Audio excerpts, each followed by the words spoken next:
रिश्तों को वादों और कस्मों की जरूरत नहीं होती, क्योंकि छोड़ने वाले कस्में खाकर भी छोड़ देते हैं और निभाने वाले बगैर वादों के रिश्ते निभा देते हैं। सारी बात तौफीक की होती है।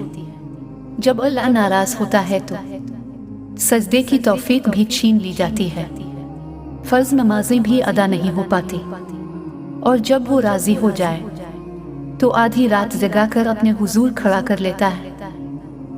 अल्लाह तुम्हारी चाहत से इनकार नहीं करता, वो तुम्हारा सब्र संभाल कर रखता है। वो सदाएं रद्द नहीं करता, वो बेहतरीन वक्त पे नवाज देता है।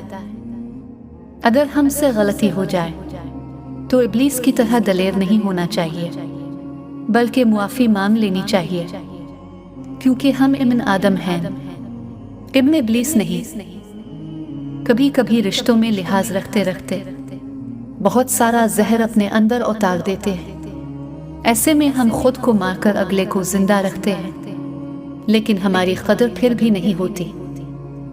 औरत को हमेशा ये उम्मीद होती है कि इसका मर्द खुद को बदल लेगा, मगर नहीं बदलता।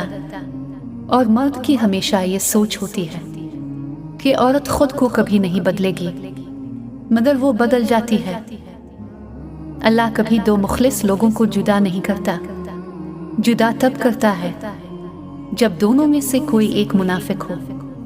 अल्लाह कभी मुखलिस को मुनाफिक से नहीं जोड़ता। जिंदगी में कुछ पल ऐसे आते हैं जिन्हें हम चाह कर भी अपनी याददाश्त से मिटा नहीं सकते। मुझे इख्तिलाफ है उन लोगों से जो कहते हैं कि वक्त हर जख्म को भर देता है।